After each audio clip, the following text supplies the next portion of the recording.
आज जो सर अररिया में जो सर आप आए तो आपको सर कैसा महसूस हुआ? देखिए, अररिया में तो मैं पहले भी कई बार आ चुका हूँ। जी। मैं 2015 से लगातार प्रभारी रहा हूँ सीमांचल क्षेत्रों का। अभी जन विकास पार्टी का राष्ट्रीय महासचिव और प्रवक्ता हूँ और केंद्रीय पर्यवेक्षक के रूप में 9 जिला का देख रहा हूँ संगठन का काम। अररिया तो बहुत अच्छी जगह है, यहाँ समतामूलक समाज और चीज़ें बहुत अच्छा है। यहाँ लोगों का एक दूसरे से संतुलन अच्छा है। सर यहाँ पे लगातार किसान आंदोलन चल रहा है सर, इस पे क्या कहना चाहेंगे सर? किसान आंदोलन तो पूरे देश में चल रहा है, लेकिन ये किसान की सरकार नहीं है, ये किसान की विरोधी सरकार है। ये व्यापारी उद्योगपतियों की सरकार है, वो भी सारे की नहीं, कुछ खास उद्योगपतियों की। देश को उन उद्योगपतियों के गुलाम बनाना चाहते। पूरा जो नेशनल मीडिया है वो एक ही व्यापारी की है। उसके माध्यम से जिस तरह देश में हिंदू मुसलमान का खेल खेला जा रहा है, उसमें किसान पिस रहा है।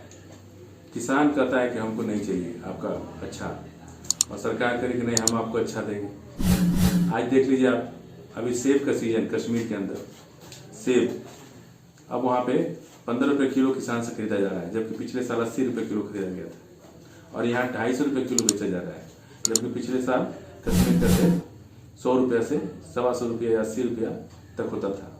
उसका एक नमूना आपने देख लिया। ये क्या करेंगे, ये सारा किसान से माल को खरीद करके और डंप कर देंगे, गोदामों में पैक कर देंगे और मार्केट में शॉर्टेज पैदा करेंगे। जब शॉर्टेज होगी तो वो अपने महंगे सामान, उसी सामान को जो किसान से सस्ते दाम पर खरीदे हैं, वो स्टॉक करके उसको शॉर्टेज करेंगे और फिर महंगा मांग आपूर्ति के नियम लागू होगा, फिर वो बहुत महंगे में बेचेंगे। तो कोई अगर ये सोचता हो कि लड़ाई किसान की है, तो ये किसान की नहीं है, ये किसान के साथ साथ इंसान की भी है और आम देश के उपभोक्ताओं की भी लड़ाई है।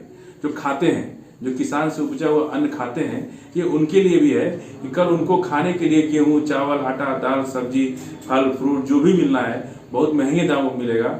उनका जीना मुश्किल हो जाएगा, भूखमरी के कारण लोग पहुंच जाएंगे। सर पप्पू यादव की सर रिहाई कब होगी? देखिए, पप्पू जी का अदालत में प्रक्रिया है। कोरोना काल में हाईकोर्ट, माननीय हाईकोर्ट बंद था। अब उम्मीद है कि इस सुनवाई हो जाएगी बहुत जल्दी। सर आपका परिचय क्या हुआ? मेरा फजील अहमद है, मैं जन अधिकार पार्टी का राष्ट्रीय महासचिव हूँ। सीमांचल के विकास के लिए जन अधिकार पार्टी क्या कर रही है सर? देखिए, सीमांचल बहुत भयावह त्रासदी से बाढ़ की विभीषिका झेलता है, पिछले कितने साल से हो रहा है। बिहार के लिए और सीमांचल के लिए बाढ़ जो है जनता के लिए अभिशाप है, लेकिन नेताओं के लिए ये प्रसाद है। जब बाढ़ आती है तो बाढ़ के नाम पर सरकारी धन का बंदरबाट होता है। जैसे ही बाढ़ समाप्त होती है तो बाढ़ राहत के नाम पर अरबों करोड़ों रुपया नेता और अधिकारी मिल के बांट लेते हैं। जब बिहार से बाढ़ जाती है और बाढ़ का पानी उतरता है तो हर अफसर और हर नेता का दिल्ली मुंबई में बड़ी बड़ी कोठियाँ खरीदी जाती हैं। बाढ़, मैं फिर कह रहा हूँ कि बाढ़ सीमांचल और बिहार के लिए अगर अभिशाप है पब्लिक के लिए, तो नेता और अधिकारी के लिए ये प्रसाद है। ये चाहते हैं कि हर साल बाढ़ आवे और बिहार के लोग डूबें और उनको बाढ़ के नाम पर जो पैसा सरकारी धन आएगा उसका हम लोग जम करके लूटपाट करें, बंदरबाट करें। जाति जनगणना में नीतीश और तेजस्वी एक साथ है सर, इस पे क्या कहना चाहेंगे? देखिए, जाति जनगणना की जरूरत 2012 में ही आवश्यकता हो गई थी, जब राजनाथ सिंह मुख्यमंत्री थे उत्तर प्रदेश के। तो ये भारतीय जनता पार्टी की सरकार जब जब देश में आती है तो बवाल मचाती है, इनका अलग प्रयोग होता है। जाति जनगणना तो हो चुकी है, उसको प्रकाशित नहीं कर रही लोग। यदि जाति जनगणना हो जाएगी तो मालूम हो जाएगा ना कि दुसाध कितना है, पासवान कितना है, मुसहर जाति के लोग कितना है, धोबी जाति के लोग कितने हैं, मुसलमान कितने हैं, यादव कितने हैं। जिसकी संख्या है 15%, वो कितना आरक्षण पा रहा है? 49%। जिसकी पूरी आबादी 15% है, वो आरक्षण पा रहा है कितना? 49%। आज जिसकी आबादी है 85%, वो आरक्षण पा रहा है कितना? 51%। तो आप सोचिए कि कितना जरूरी है जाति जनगणना होना। और जाति जनगणना हो चुकी है लेकिन प्रकाशित नहीं हो रही है। लालू यादव जी यूपीए 1 या यूपीए 2 में बहुत मजबूत स्थिति में थे।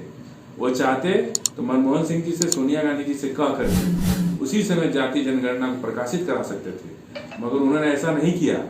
आज जब राजनीतिक प्रॉब्लम है, समस्या है, आज ये इसकी राजनीति हम सर्वाइव कैसे करें, ये सारे मुद्दे सियासत के लिए उठाए जाते हैं, राजनीति के लिए उठाए जाते हैं। ये आम जनता से जुड़ा कोई मुद्दा नहीं है।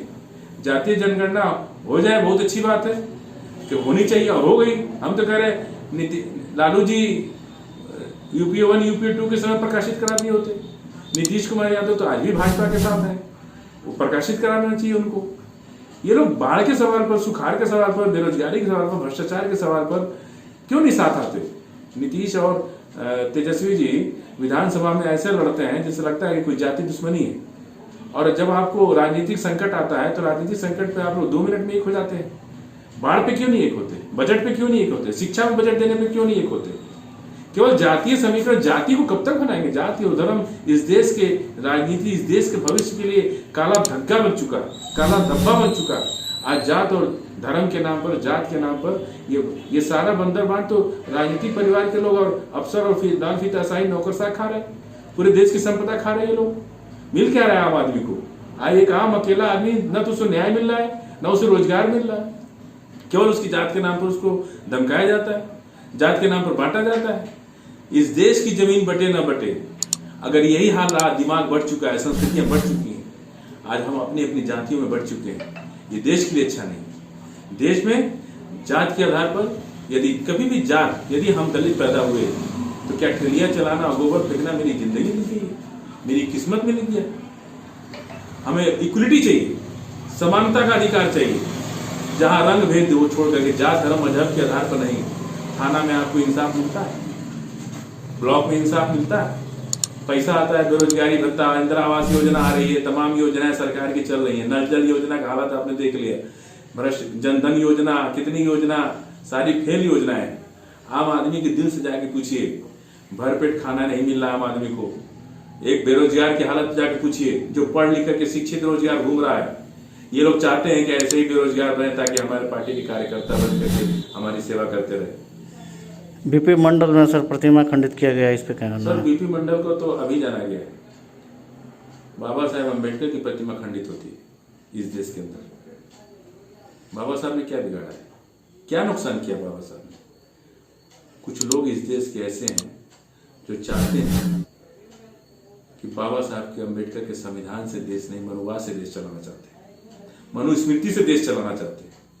इसलिए उनके सीने पर सांप लौटता है कि ये बाबा साहब अम्बेडकर कहां से आ गए, जो एक संविधान बना दिया और संविधान में सबको बराबरी का अधिकार दे दिए। दुख वहां है।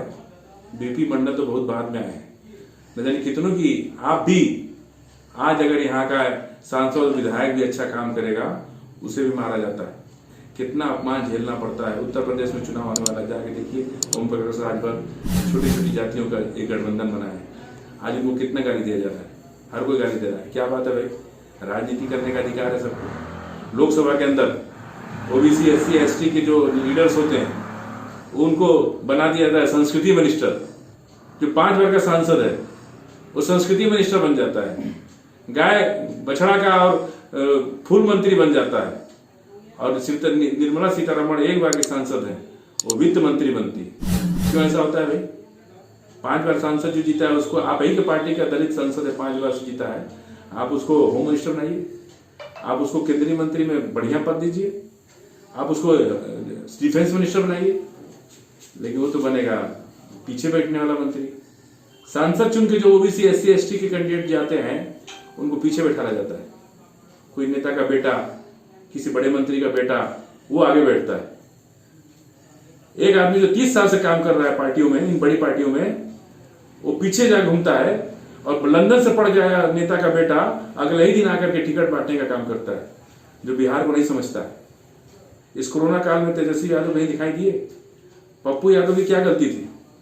पप्पू यादव ऑक्सीजन बांट रहे थे, दवाइयां बांट रहे थे, एम्बुलेंस सरकारी, चाहे सांसद निधि से खरीदी जाए, चाहे विधायक निधि से खरीदी जाए, वो सरकारी संपत्ति है। यदि सरकारी संपत्ति को अपने घर में खड़ा करेगा तो वो जेल का अधिकारी है, उसके पर एफआईआर होनी चाहिए। लेकिन एफआईआर किसके पर कर दिया? पप्पू यादव पर। पप्पू जी इंजेक्शन बांट रहे थे। सरकार को शर्म आई कि अगर पप्पू यादव को जेल में डालेंगे तो जनता सोचेगी कि जो काम सरकार को करना चाहिए वो पप्पू यादव कर रहे हैं। तो पप्पू यादव लोगों के दिलों